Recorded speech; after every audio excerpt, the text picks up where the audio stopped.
wa barakatuh. This is Haj Radio 87.9 FM. You're joined today with your brother Tarek, good brother Islam, and our special guest here today. I was meant to bring him in later on, but I've brought him in here right now. Can you please state your name? Assalamu alaikum, my name is Aamir. Aamir? Yeah. Aamir? Ibrahim, wonderful. Yeah. Okay, guys, to start off with today, so Haj Radio, firstly, thank you very much to Haj Radio for allowing me to come onto the show. And they actually gave me a task to find someone motivational and inspirational and someone special to interview on the show today. They chased me up a few times, but I didn't know how to tell them that I was going to be choosing myself. I am the guest today. That's what you need, isn't it? You see yourself. But yeah, but I've got you in today. I was actually bring you in on the last end of the show, but I thought you come in from now and you can give me a hand. Yeah. Guys, and to everyone listening, today I want to share my story, and how many of us could be going through negatives, and how with effort, with positive thinking, and with the mercy of Allah, we can change those negatives into positives. Growing up, I always knew I was going to fail. That's literally what I believed. Yeah. Many young people, they have big aspirations, growing up. They feel like they're going to grow up to be something. They're going to grow up to be someone. But me growing up, as a teenager, as a kid, I genuinely felt like I'm going to grow up to fail. Okay? And that mindset, affected the, a large part of my life. Yeah. All the way from 10 years old to maybe 25 years old. It left me in a total rut. Yeah. Because of all this negative thinking, because of all this negative energy. But what made you have this negative energy in the first place? Like, what? It's, I would say, it was a number of things, okay? But I think it really built up on me, in my early teenage days. Okay. In my early teenage days, once you start listening to negative music, once you just start looking at the stuff around in the area where we was growing up, there wasn't a lot of role models. Okay. And the role models we did have were living a negative lifestyle. Okay? Yeah. Also the music I was listening to. In the music, the movies I'm listening to is showing that, and he was telling me that, and what I was taking from it was that it's hard to make it. Like okay? I'm not going to make it. Yeah. You're not going to make it because you're a first generation Bangladeshi that's come here. Okay. And really and truly, no matter how hard you work, you're not going to really amount to anything. Yeah. That's literally what I believed. And because of that mentality, for years and years on end, I was living the wrong way, involved in a complete wrong lifestyle. I had self-doubt. I was unconfident. So many problems I had within myself. Okay? And as I grew into my teenage years, you start hiding that by showing some sense of masculinity, by trying to be a bad boy, trying to be a gangster. Do you get it? Yeah. All of this stuff. You start try hiding it. But really and truly inside me, within me, I wasn't at peace with myself. Yeah. And I wasn't happy the way I was living. Okay? Yeah. So it was a very, very difficult part of my life, especially the early years. Yeah. Okay? So you said you're from Bangladesh. When did you move into Leicester? Okay, so I was actually born in a tin house. Okay. Yeah, literally. So I was born in a tin house, and I came to England maybe in 1994, late 1994. Okay. The earliest memory I have is actually I went to school and I was fighting with like 4 girls. I don't know why. Literally, that's the earliest memory I have. I was fighting with 4 girls. That's all I remember. And then I was standing, but that time, remember, I don't speak English properly. Okay, so I don't even know what's going on. I don't know what the fight was about. Okay. And all I remember is I'm standing on the teacher told me to stand next to the wall. Okay, and then my mum was walking past. And mum was like, "What's going on here?" In school days, especially, we're going to a school that you live local to. Yeah, And yeah. sometimes, many of the times, your Roll parents past. just could be walking past and stuff. Yeah. So yeah, that's the earliest memory I have. Yeah. But yeah, so so up until about 25, you know, living a complete wrong lifestyle. And again, I would say most of the stuff I put myself into it. But at that time, I didn't believe it. Yeah. At that time, I believed the system is against me, the dunya is against me. You know, So did you have like a bad like childhood, like in schools wise, like how was? you know, in school, primary school and stuff. In terms of studies, weirdly, when I used to put my mind to it, I used to be fine. Okay. But especially when I got back into like secondary school, Yeah. you know, and that's when it really started. You know, from I think year 8. When I was in year 8, I went to like a Darul Uloom, and I got kicked out of Darul Uloom, and I came back, and it was a downhill from there, downhill. Okay. You know, and then from there, I was out of school till about year 10. When I got back into year 10, I didn't focus too well. And from there, it just went on. You know, once you start doing one thing wrong, you attract that sort of energy. Okay? Yeah. If you start living a certain way, if you start being a certain way, if you start thinking a certain way, and if you think a certain way, you attract that kind of same people. Okay. Same as if you be positive, if you're doing good, if you're trying hard, Yeah. same way you'll attract that positive energy. Yeah. Okay, so for a long while, you know, as you can imagine, from like year 9, like so, let's say from when I was kicked out, from maybe from year 8 all the way till about college, you know, I was living a negative lifestyle. I won't go too much deep into it. Okay. For some of you, it may be a bit of a shocker, but end of the day, you know, we all learn from our mistakes, and it's all about growing. And one of the main reasons I chose myself today to share my story, because I believe that I actually have a message to share with others who could be currently going through the situation I went through. Okay. Okay? Yeah. Or maybe someone can benefit in some way. Because one of the ways how I managed to change my life is actually by watching a video from a YouTube channel called Roadside to Islam. I don't know if you've heard of it before. Nah, I'm not. Roadside to Islam. It was, I don't know what it was. It wasn't a particular special video, but it must have been a special video because it actually hit home with me. Okay. But I'll get more into that. Okay. So, so what the situation is, you know, I think after first year college, unfortunately, you know, I got myself into a situation and I went into prison. Okay? I was in prison for about a year. I came back out. Now, like I said, a negative mindset, a negative company, bad company, always. If you keep a negative mindset, okay, you're thinking negative, you're thinking bad, you're gonna attract that same thing. So my first time in prison, unfortunately, it didn't do me any well because I myself had the negative mindset. And when I'm in there now, I'm networking with other people with the same mindset. And we're talking about the same things. So at one point, I remember, you know, when I came out of prison, I actually said to myself that, you know what, I've messed up now. So remember, this is still continuing.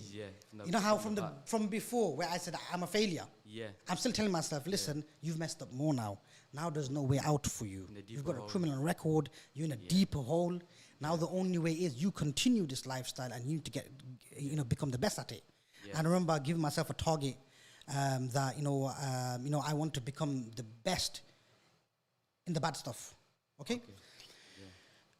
However, deep inside me, there's still something not right. But I was just masking it again with different distractions, whether it's chilling with friends, whether it's engaging in other bad stuff, whether it's buying things, whatever. I was trying to hide it all. Okay. But I remember at one time, you know, and what is very important about the role models you take and who you hang about with. I remember one time I actually decided that, you know what, I'm going to go back to college. And I went into college. So remember, inside me, I always want to change. Yeah. So I went into back into college. I'm in my class now. So And then you went to college, were you age 18 or? yeah, I was 18. I was 18 then. I think I was turning 19. So this is me. I've just come out of prison now. Yeah. So no, sorry, about 19. So I've come out of prison. I'm about 19. Yeah. I've got back into college. I've managed to write letters to the principal. A wonderful, amazing teacher called Mrs. Johnson. She actually absolutely had my back, and I actually let her down. I'll tell you why. She actually fought for me to go back into the college. The principal was saying, Eddie Playfair, he was saying that, listen, you cannot come back into this college because you've just been to prison for selling drugs. Okay, you are not coming back to my college. Yeah. Okay? Mrs. Johnson, however, she fought. She fought and fought. And she said, nope, you're going to have to let Tarek back in. I've spoken to him and I feel like he's genuinely changed his life around. Okay? You're going to have to give him a chance. Yeah. And she got me that chance. What did I do with it? Messed it up. You know, completely. One day I'm sitting in class now and I get a phone call from a guy. Okay, and the guy's like, "Where are you? It's ready for you to pick up." I go, "Oh yeah, well I'm in college and I'll go later." He goes, "What do you mean you'll go later? Decide." He goes, "Where are you?" I go, "I'm in college." He goes, "Well, decide." He goes, "You can't be living this lifestyle and going to college. You decide. You either go college and pursue a good career, or you allow all this college and go get your stuff." Yeah. He wasn't forcing me. And that day I remember I walked out. Very, very bad decision. Very bad decision. I walked out to go pick up whatever I needed to. Okay? And from there again, spiritually, in terms of morally, spiritually, it was a super downhill. And from there, I went further down. And since then, I went in and out of prison multiple times. I was completely lost. Okay? Again, I kept on telling myself, though, it's too late now. Okay. You can't change. Yeah. You've messed up. What are you going to do now? Do you get it? Yeah. To the point, one day when I was about 25, it got to the point where I was reviewing my entire life. And I was thinking, what have I achieved in the last, 10 years? You know, since I was about 15 years old. What have I done in my life? And I realized I've achieved absolutely nothing. You know, I've been in and out of prison, living a negative life, ruining people's lives, all in the pretense of me trying to better myself, all in the pretense of me saying to myself, there's nothing else I can do. Do you get it? Yeah. There's no way out for me. You know, I was feeling hopeless. At that moment when I realized, then, you know, it was a bit of a journey. So what happened was one night, basically, I was sitting there, and I just came to all of a sudden realization. And like I said, I watched a video by Roadside to Islam. Yeah. Okay. Where one brother was talking about how he was involved in the wrong lifestyle, but all of it didn't make sense. He doesn't know why he did all of that because it wasn't all worth it. It wasn't even needed. Islam is simple. Life is simple. Yeah. All you're meant to do is that you try your best in life. Do you get it? Yeah. Try achieve much as possible. But don't get overwhelmed, carried away about it. Don't get carried away with it. Do your best and live a normal, peaceful life as a good human being.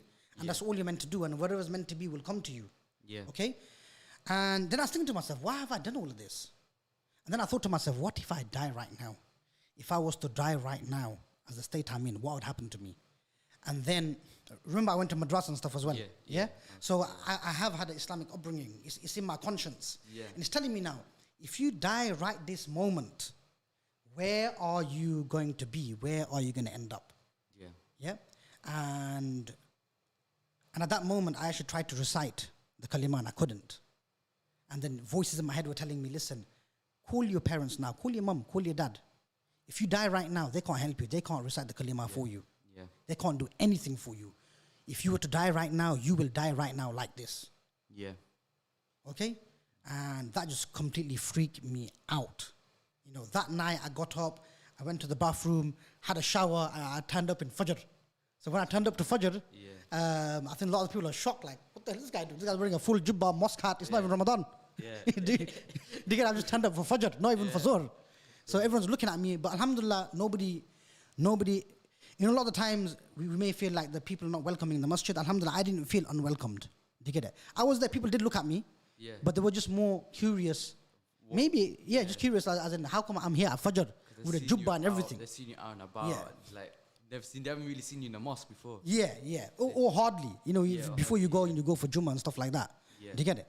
But from then on, you know, I had a realization and told myself, and I thought to myself, you know what? Why am I saying I've messed up my whole life? Why is it too late? Who said it's too late? Yeah. You know, who actually said it's too late for me to change my life around? And what do I want from life? Do you get it? Yeah. You know, and relating back to that video I watched, you're just saying that, listen, as long as you live your life, you know, worshipping Allah, doing what you're meant to do, you're living a good, perfect life. You're living the way Allah wants you to be. Yeah. Okay? Yeah. And everything else is extra. It doesn't matter. Do you get it? Yeah. So that's one aspect. Then with the mixture of, the Islamic teachings I've had from the past, okay? With a mixture of YouTube videos, motivational videos and stuff I watched from the likes of Tony Robbins and everything combined, that actually helped me start changing my mindset. Yeah. And ultimately what gave me that push to completely change my life and never look back. You know, even though I have made mistakes since, but we're all humans. You know what I mean? Yeah. But what was amazing and gave me hope, because remember, I was a guy here that lost hope. I lost faith. I didn't believe in myself. Yeah. I didn't believe I could do anything. I lost hope and faith. I don't know what to say. I was like, I didn't think it's possible, like, to sort yourself out. You know what I'm trying to say? Your life. Yeah, change your life around. Yeah. And I believe that, and I think I was going through depression as well. Okay. Yeah, going through depression, all sorts. Nobody knows this, by the way. Okay. From the outside, they all think you're all...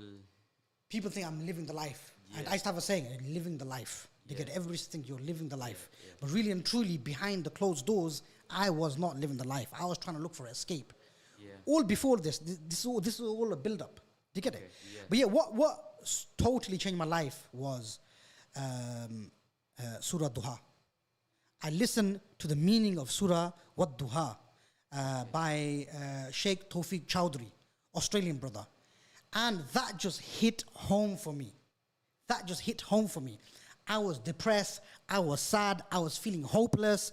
I was feeling like I've messed up. There's no redemption for me. I can never make it out. The Surah Wat Duha changed it all for me. Okay? Yeah. Changed it all for me. And within Surah Duha, it actually, in the translation, which Sheikh Tawfiq Chowdhury, he talks about how Surah Wat Duha has the medicine, has the antidote you need to heal yourself. Okay, and wallahi, that actually literally healed me. And from that day onwards, I changed my mindset. Instead of thinking nothing is possible, instead of thinking it's too late, instead of thinking, just anything. Yeah. Before anything was negative, anything good you think, no, it's not possible. No, do you get it? You think all positive now. Yeah. It completely changed to that anything is possible. Yeah. Okay? As long as you try your best, okay? And if it's meant to be, it will be. Okay? It's actually hard to believe at the beginning. And it's still hard to believe right now. You know what I'm trying to say? Because as you progress, every day is a different day. Every day is a different day, and you have to keep, push yourself to progress and go to the next level. Okay? Yeah. Yeah. So even today is, for many of us, hard to believe and hard to act upon it. But it makes a difference. You have to force yourself to think positive, to be positive. Yeah. Okay? And through that positive thinking, alhamdulillah, I managed to change my life completely. Okay? From living a complete negative life, from getting other people involved, from living a total criminal lifestyle, from getting other people into crime, from helping other people getting into crime. I went from all of that to now, alhamdulillah, I'm a qualified youth worker, currently doing freelance youth work. Alhamdulillah, I'd like to say that I'm an active international voluntary charity worker. And in addition to that, I've founded GBS Business and Legal, where we help small and new business owners. And particularly, we even help young people start up their own business, or anybody within the community start up business, start up business, help them with the forms, whatever they need. So I founded that as well. So yeah, and over the years since then, this was going back about 7-8 years ago, and since then, alhamdulillah, I've managed to, as a part of a team, we've worked with the likes of Princess Trust, we've worked with the likes of Highfield Centre. Highfield Centre, big shout out to them. They were massive role players that allowed me and gave me the opportunity to be where I am today. And again, big shout out to One Nation UK Charity as well. Again, them guys as well, alhamdulillah, welcome me with open arms. When there's a lot of stigma behind people who just change their ways, and again, they gave me the opportunity to completely change my life. And many more people, many people, the people out there themselves, the people in the community, all of you guys, wallahi, your support and your help has been amazing.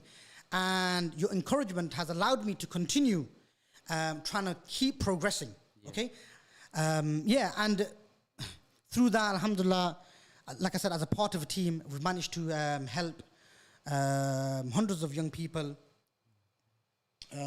get into work, get into I've got education. Go on. Do you regret of your past of like selling drugs and that? Do you regret doing it? Because obviously from your past is made who you are right now. If I could start again, and if I knew better, if I have the knowledge, I will never ever go near that. Okay? Do I regret doing what I did? Yeah. I am not proud of it and I'm not going to promote it. Okay? I do regret the things I've done. However, I've come to peace with it. Okay? In order to move forward, you have to ultimately, whoever you've harmed and whoever you've caused a problem to, whoever you've affected negatively, it's your responsibility to seek their forgiveness and make things better. That's one side of things. However, in order for you to totally move on to the next level, you have to forgive yourself. Once you ask forgiveness from Allah, then after that you have to forgive yourself and focus on the future. Look at the bright side. Allah is, and one of the things that ultimately helped me, there's so many things, ultimately though, if you say what one thing changed me and allowed me to change is, of course, 100% Islam. Alhamdulillah, because of Islam, I managed to channel everything together. I managed to get hold of my life again. Because I knew no matter what happens, as long as I'm worshipping Allah, I am exactly where Allah wants me to be. I am exactly where I am meant to be. Do you get it? So you can be living the best life. You don't have to be, you could be living the best life as a doctor, engineer, but Islamically, spiritually, you're not there and you're not connected, then you're still in a bad place. Because ultimately what matters at the end of the day is all about how close you are to Allah. And how connected you are spiritually. So knowing that gave me the strength to continue. And even then, even after I changed my life, I had certain things catch up with me. I actually went back into prison after I changed my life. You know what I mean? So, but alhamdulillah, since, again, it's a few years ago anyway. But so since then, it's just all been positive. Now to focus on the positive side of things, one thing I learned was, and the message I had for people is that anything is possible. Okay? Before, I would say to myself, it's not possible, it's not going to work. To start a business, you need £10,000. It's like a hood mentality. If you had 10 grand, you can do anything. How much does this cost? 10 grand. Okay. How much is this business? Oh, bro, they got 10 grand. Okay. How much is this? You need money and you need this, that. You know what, bro?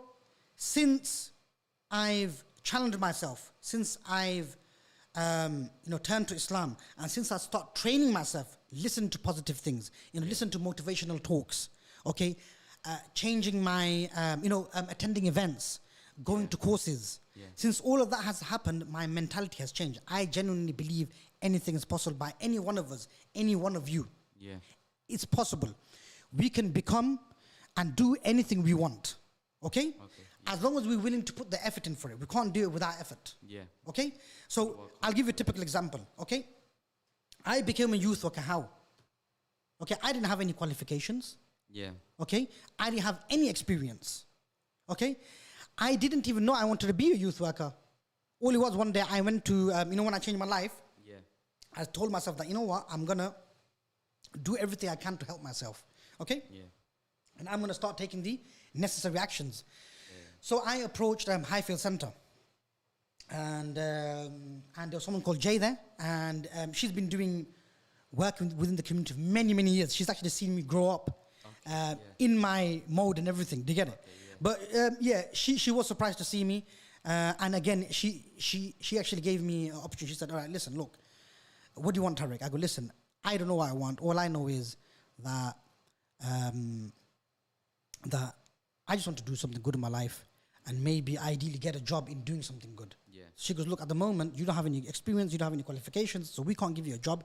Why don't you volunteer, okay, and help with the young people? Yeah. I go, you know what, that's fine. Let's do it, okay?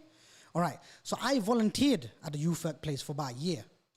1 year, part-time I was volunteering, leading football sessions, just manning the play schemes and, whatever however I can help basically. Yeah. Okay? After 1 year, after 1 year of volunteering, I had the opportunity to basically do a course, okay, in youth work, get qualified, which ultimately led me to a job. Yeah. While I was doing the volunteering work, okay, I used to work in a restaurant. The old Najib I used to work in. Okay. Yeah, when it was used to be next to a train station. Yeah. Okay. So I started working there. Okay. Like weekends or 4 or 5 days, in my spare time too, for extra bit of money. Yeah. Okay. And then in addition to that, one of my friends, you guys may know him, Majid Freeman, got me involved in doing charity work. Yeah. So that's how I managed to stay away from everything. That's how I managed to. It wasn't that. When I said I changed company, it wasn't that I believed my old friends were bad. It's more, I needed to move myself away. Number one, I myself am bad, and I just need to move myself away. So I'm not judging anybody. Yeah. The way I see it, first you have to point the finger at yourself and move yourself away from that negative situation. Yeah. And then you can look at the external factors. Yeah. Do you get it? But alhamdulillah, I started volunteering at Centre. That allowed me to become a youth worker and start getting paid as a youth worker. I basically started working in Najib. So it all plays together. I'll tell you how now, okay? And how I got into opening a business and many other things. Yeah. So in one hand, I'm volunteering. So young people are seeing me. Remember, the young people growing up now, they're appreciating what I'm doing, okay? Then I'm working in Najib. Remember, working as a waiter from the lifestyle I was living is very humbling. Yeah? I didn't mind. I knew I wasn't embarrassed. At the end of the day, I'm earning halal money.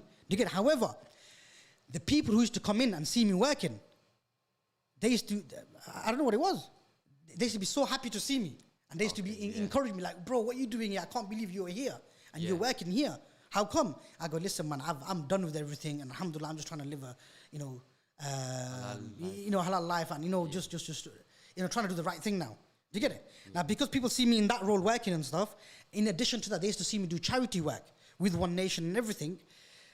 Number one, all of these things, they gave me experience. They gave me qualifications.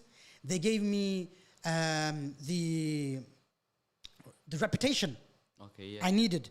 They gave me the confidence within the community I needed. This is how it all came together. Yeah. Okay? It all came together. And alhamdulillah, since then, like I said, I've managed to help hundreds of young people get into jobs, open businesses, etc.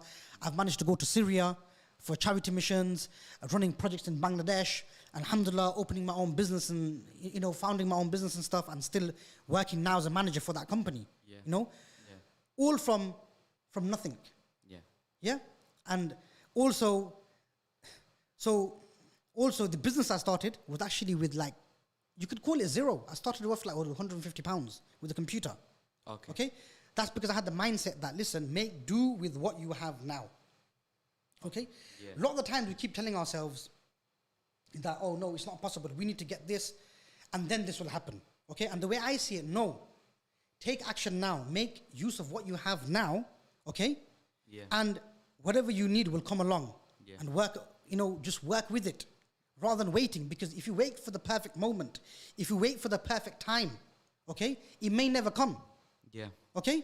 So, for example, I remember seeing like a meme on Instagram the other day, and it is showing Simpsons.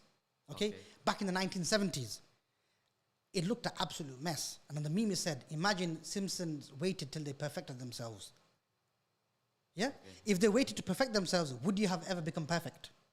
Okay, because what makes perfect? Practice makes perfect. Yeah. The only way you can keep progressing is you keep Practicing. trying, practicing, keep at it every single time. Yeah. And slowly it will get better and better. Yeah. And so my message to everyone out there is that, look, no matter what situation you're in, okay, especially for your young brothers who are feeling hopeless, who feel like they've messed up, you've not messed up. You can change your life around. You have to be willing to put the effort in and be willing to change your mindset and progress slowly. Yeah. Yeah. If you do that 100%, you can change your life around. And let's say people who have just finished uni, who don't know what to do, start thinking about volunteering. You know, volunteer. So let's say, for example, if I wanted to become, okay, right now I don't know anything about. Let's say I want to become a bricklayer. Let's say, yeah, I love bricklaying. I love building work. I want to become a bricklayer. Now, how can I become a bricklayer? By going to businesses that are bricklaying and volunteer or become an apprentice. Literally. Yeah. You know what? Even if they don't want to pay me, if I really, really want to learn the job, I can go to any building guy and say, listen, I'll work for you for free. Train me. Because the training is money. People go uni and pay money to get the degree. Yeah. This is the same thing. Yeah. Okay, you can become anyone you want. Okay? Of course, there are certain channels you have to follow, but you can genuinely become anyone you want with the right mindset, with the willing to put the hard work in, effort in, with the willing to volunteer, with the willing to study in your, educate yourself, part-time. You can literally become anyone and anything. Also, in terms of business, many of the times people think that, to start a business, you need lots of money. Yeah. You actually don't. Do you get it? Yeah. Depending on what business you want to start, and why I said depending. Yeah. So obviously, if you are thinking of, I want to become a multi-millionaire property developer, that's going to be unrealistic, isn't it? You're going to start at zero. Yeah. How about they start off with one property then? Start off by renting a property from someone and then re-renting it, sub-renting it. Okay. Yeah. For example. Yeah. Do you get it? Yeah, start off with one. You have to start from the bottom. Or even better, you don't have to start a business to be successful as well. I do rate people who have worked all their lives, have never been in trouble. I rate you guys because you guys have managed to survive all of that, all of these bullets. Yeah. A lot of the times we give big props to people who have lived the wrong way and turned back. Yeah. Okay? We can respect that. But I respect even more the people who stayed on the path from day one. Yeah. That's a whole level achievement itself. Yeah. Imagine never completely falling off. Imagine always trying your best to do the right thing. Yeah. Do you get it? Yeah. Do the standing up thing. Do you get it? Yeah. I think that's harder than falling off and going back up. Do you get it? Yeah. Obviously, both are different challenges. It is hard to get back up, but what I mean is I respect anyone and everyone who's trying to do something positive. Okay, and for people who alhamdulillah are working, who've got a best part of their life sorted out, what I advise you guys to do is pick something that you would be that you can leave a legacy behind. Do something that's bigger than life itself. So if you've got spare time, if you've got spare money, maybe look into setting up a project or a charity and leave your mark in the world. Okay? Yeah. Because I think one of the things is, at the end of the day, it's all about the legacy we leave behind and the du'as people make for us once we pass away. Okay? Yeah. If we can attain people's du'as, if we can attain Allah's mercy, then we have achieved success. Yeah. Okay?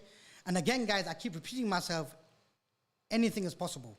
And if any young people out there would like more help and information on how you can get help, you can actually message Haj Radio and they'll get you in touch with us.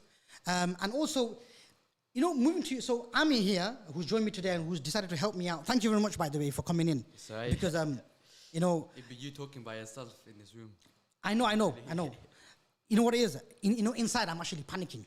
Yeah. Yeah? But I felt like I had to talk about this today. Yeah. Okay? Because I feel like there could be many more young people or many more people who are stuck in a rut and who need to to maybe who maybe can benefit from my story. Yeah. Okay. Yeah. So Aamir, so even yourself now, Aamir is one of the peoples that came through our youth program at the Haifa Center. Yeah. Okay, Aamir. So before you started Haifa Center, what were you doing? Before Hyper Center, I was volunteering for One Nation, which how I met you, Tarek. Okay. Through One Nation, obviously, and before One Nation, just school. But I was at home, but I wasn't like playing PS4, nothing. I was just on my phone, just sitting there, like depressed, like got nothing to do. But then I got into volunteering for One Nation. Volunteered for 5 years, with just helping out in the office. How old are you now? So I'm 18. Okay, and when did you start volunteering for One Nation? 5 years ago, so I was 13. My math's a bit crap, but yeah, that's right, yeah. Yeah, it's fine. Yeah. Okay. Yeah, so that's how I started. And then Okay, and what about when you? How old were you when you started doing the youth work stuff at Haifa Center? So youth work, I started when I was 16. So 16, 2 years ago. Yeah. Okay, and so when you came in, I remember because we saw, the staff members saw that you were down to put the extra work in. Yeah. You were down to volunteer. You were down to help. Yeah. Okay, we gave you extra roles, right? Yeah. Okay, Yeah. and then what happened? We put you on a course. Yes, I was in a first level 2. So before I started, before I volunteered for Haifa Center, obviously when I was doing my GCSEs, unfortunately I failed all my GCSEs, so I didn't get a single GCSE, which I thought, that's it, my life's gone, I can't, because I always thought negative. When I failed my GCSEs, I was negative. Like Okay, how you were. this is before you started the center stuff Yeah. So this is like how you were. You were always feeling negative. Yeah. I always felt negative. Like my whole family can see it. I was always a negative with everything. Like while I was doing my exams, I'm gonna fail. That's it. Obviously, I did fail, but then when I was still volunteering for One Nation, it brought my confidence up. And then when you brought me into the Haifa Center, I did the level 2 course for youth work, which got me maybe more positive, thinking more positive, because And I thought as well, and you had the qualifications. Yeah, I had qualifications because I thought I can't give up now because I got something that I can do, I can use to. But then after that, you moved on to level 3. Yeah. So which is an A level, which is higher than GCSEs. Yeah, yeah. So I did my level 3 with the Haifa Center. Alhamdulillah, I got it. But with that, obviously, that's always with hard work, and because you can't become success without doing the hard work. I'm not a success myself. I know I'm not, because I know I won't. You are. I'm not there where I want to be yet. Yeah, but this is the thing. I think one of the ways to achieve success is that we have to have short-term goals. Yeah. Okay, Yeah. and success never has an ending to it. Yeah. Okay, success is. I remember reading in one book, and he was just saying that a successful person is a person who is working towards where he wants to be. Yeah. Okay, Yeah. but now constantly we should be pushing ourselves to evolve and get better at what we do. Yeah. And give more. Yeah. Do you get it? Yeah. So as long as we are pushing ourselves constantly to do better, however, academically, spiritually, whether it's giving back to the community, however, we're working towards success. Yeah. So again, remember the key thing: we need to stop being negative with ourselves. Yeah. Okay. Yeah. From now on, we need to tell us, all of you out there. Okay, rather than saying it's not possible, or rather than saying you're not good enough, say I am good enough. Yeah. If I'm not good enough, I will become better. Yeah. Okay, all of you guys, say that to yourself. Yeah. Whatever you want to do, whatever you want to achieve, say I am good enough. Yeah. Okay, and if I'm not, I will be better. Okay. Yeah. Because Allah has made us to be the best of creation, and Allah wants the best for us. Okay. Yeah. And the more we ask from Allah, the more happy He gets, and the more He will give. Yeah. Okay. Yeah. So if Allah has unlimited bounty, okay. Na'uzubillah, of course, Allah has unlimited bounty. Yeah. Yeah, it's not a matter of if. Yeah. He has. But I was trying to make a point here. Like, Allah has unlimited bounty. Yeah. Okay. Then in that case, then why are we limiting ourselves when we ask Him? Yeah. Okay. Of course, we should ask for the akhirah. We can ask for the dunya as well. Yeah. And we should all ask Allah to help and guide us. And especially in these blessed days. These 10 days are very blessed days. Yeah. They're better than the days of Ramadan. Okay? Yeah. So these are amazing days for us to make sincere du'as. One of the reasons I believe that, like I said, in life, there's so many things that happens in our life. Everything's connected. It's like a big puzzle. One thing's happened here, but something that happened 5 years ago could teach you a lesson 5 years later. Yeah. Do you get it? Yeah. So I believe one of the reasons why Allah helped me get out my situation. I remember one day while I was living the wrong life, two of my friends, okay? Yeah. Two of my friends, I don't know if I should name them, but yeah, two of my friends actually, I'll name them anyway, yeah? Well, two of my friends actually, the production teams that don't name people, but yeah, that's fine. So no naming then. So two of my friends actually took me into the masjid. They said, listen, they took me into the masjid and said, listen, guys, let's go into the masjid today. It's a big night, okay, and let's go make dua and let's make zikr. I thought, you know what? I might as well go. Yeah. And that night, when I was praying and making dua, I don't know, it felt special. But that night I asked Allah to guide me and asked Allah to help me. And you know when you make sincere dua. After that though, I went back to just exactly how I was. Yeah. However, we never know which dua Allah is going to accept from us. Yeah. Yeah. And we never know which good deed Allah will accept from us. This is why. We have to remember as well, like even what we've done in the past, or what we're doing right now, in present, or in the future, always obviously make dua, because you never know, that dua could take you to Jannah. You never know. Absolutely. And we don't know which dua Allah will accept. We don't know whose dua Allah will accept. That's why we have to keep asking everyone to make dua for us. That's why we have to keep helping people. Yeah. Okay? Yeah. And, when I started off, one of my key goals was to basically, one of the things I used to say is I want to work for Allah. Okay? Meaning I want to make a career out of helping people. Okay. And being useful to society, being useful to the dunya. Yeah. Okay? Yeah. And alhamdulillah, may Allah allow all of us to do that.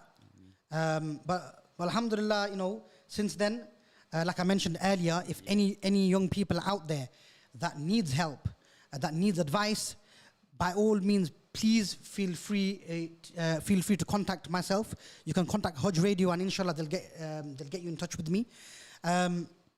Also, any parents that need help and advice as well, by all means, about the youngsters and about how you can help them potentially, by all means, again, get in touch with the Haj Radio, and inshallah, they will put you through to myself, and inshallah, we'll try help much as possible. And to everyone out there, if anybody is interested in volunteering, please pop down to, you can pop down to your local center, your community center. Yeah. Obviously, it's COVID now, but they should be opening back soon. I think they already opened with the volunteering now. I think they have. Yeah. I think many centers are opening. So one of the best places to be able to volunteer is your local community centers. Yeah. But I would highly recommend places like One Nation. I'd highly recommend As-Salam Peace Center. Do you know what I mean? As-Salam Peace Center is one of the first places I actually went to volunteer to. I remember the Maulana there. Okay. In case I'm not allowed to say names, yeah. I remember the Maulana there actually organized a snow cleanup. Snow cleanup. So it was heavy snow in Thermiston, outside As-Salam Peace Center. Yeah. And he organized a whole bunch of lads to go there and clean up the snow for the whole neighborhood community. Yeah. And at that time, that area, they weren't too happy with the masjid there. Okay. And when we did that, I remember Maulana saying that it made a massive impact. It made the whole community smile. Yeah. At the masjid and all the worshippers there. Yeah. Okay? Again, look what can be attained by giving your time, by volunteering. Yeah. Do you get it? Yeah. We can sculpture our life. We can model our own life with the right efforts. Yeah. Okay? With the right mindset, with the right effort, with the right, if we're willing to basically educate ourselves and everything. Yeah. Do you get it? Yeah. Self-educate. It doesn't have to be academic stuff. Do you get it? Yeah. And people who are good academic stuff, great to you. Keep that up. Do you get it? And keep excelling. Yeah. So like I said, a couple of great places to volunteer in. One Nation UK, where you can get involved in many local charity work and fundraising and stuff. It's very, very good. I know many people who have been involved and have benefited, and you're obviously benefiting people all over the world. Assalam Peace Center, High Face Center, you can pop down there as well. Help the homeless as well. Yeah, you can actually get involved feeding people, giving out food. There's so many opportunities. You know what? It doesn't just have to be charity places. Imagine, okay, let's say for example, Aamir, let's say you were into basically, you're into, I don't know, you're into looking after animals and you're into farming. Okay? Even though you may have no experience. What could you potentially do? You can go to a farm or like a vetting place. And just volunteer there. And volunteer and ask to volunteer. And dig it. A work experience, build experience up. Even if you're not getting paid from it, you're getting knowledge from it. You're getting experience from it. That is currency. That is money. Dig it. And you can use that in the future. So my key message to everyone out there is have hope, have faith, believe in yourself. Anything is possible. Okay, you have to be willing to put in the work. Okay, so for example, let's say if you feel like you've totally messed up, you've not finished your GCSEs, but you want to get into administration work. No problem. Do you get it? All you got to simply do is gain some experiences, maybe gain some basic qualifications, get some training on how to pass interviews, how to get a job. Again, like I said, there's many organizations that can help you with that. Just contact me and I'll put you through to them. And then just like that, you can get the job you want, you can get the role you want, and you work yourself up. Okay? Now remember, once you get a role, it's your responsibility. It's our own responsibility to help ourselves to get to the next level. Nobody's going to do it for us. Okay? If we want to learn, we have to push ourselves. If we want to excel, we have to put in the work ourselves. Nobody's going to come and hold our hands and say, do this and do that. Okay? So for example, if you're working already, you want to become the supervisor, okay? Then you're going to have to show the managers there that you're on point, you're on time, you're putting in extra effort. Do you get it? For example, if you want to become a manager in a place, you're going to have to possibly go self-study how to manage people. You're going to have to, again, be on time. Your organizational skills are going to have to be super on point. Do you get it? If you want to learn a new skill, let's say, for example, you want to open a business being a graphic designer. What can you do, Aamir? You can go to a graphic designer place business and contact them when you go volunteer or do work experience there. Work experience. You can even watch YouTube. Watch YouTube, how to use Photoshop, how to do video editing. There's amazing, obviously, websites as well, like Udemy, online teaching. Udemy. There's so many things. Nowadays, you can learn anything from YouTube itself. I actually learned how to use Photoshop on YouTube. A secret. Right now, people who know me, they know, I actually used to have a severe stuttering problem. And I still, some of it still does reflect till today. However, I used to have it severe. And how I battled that is by Googling it. After I Googled it, I started practicing all these words, letters and I started doing all these practices and stuff like that. And then alhamdulillah, it has helped me. Okay? Same way you can overcome any barrier, any obstacle in life, okay? With a bit of effort, with the right help, with the right direction, and self-willingness to help yourself. Okay? So another example I'd like to give from you, Aamir. I've seen that you've been doing the One Nation TV. One Nation TV. You've been hosting One Nation TV. How have you done that when you have no experience, no background in it? I've literally YouTube everything, even like the equipment, everything, how to use it, cameras, OBS. I literally just YouTubed everything. Like I said, you can YouTube nowadays. You can YouTube for anything you want. Just YouTube. You learn loads of stuff from YouTube. So how much stuff have you learned? I learned quite a lot about mixers. Are you running One Nation TV? Yeah, I'm running it now, like full on. Look at that. That is amazing. Amazing. Okay? Just by volunteering, he is leading One Nation TV. This experience now, he can use it for his benefit. And inshallah, you can people can even hire you now. Do you get it? Anyway, guys, we've got 19 seconds or 18 seconds left of the show. The production team is giving me the signals, giving me the neck signs and everything. Chill out, guys. Calm down. We're going to go off air. But yeah, guys. Assalamu alaikum. Jazakallah khair. Inshallah, join us after Eid, and Eid Mubarak to everyone. Aamir, say Eid Mubarak to everyone. Eid Mubarak to everyone. It's in, what, this is 20th? And guys, listen, if you need us, if you need any help and support,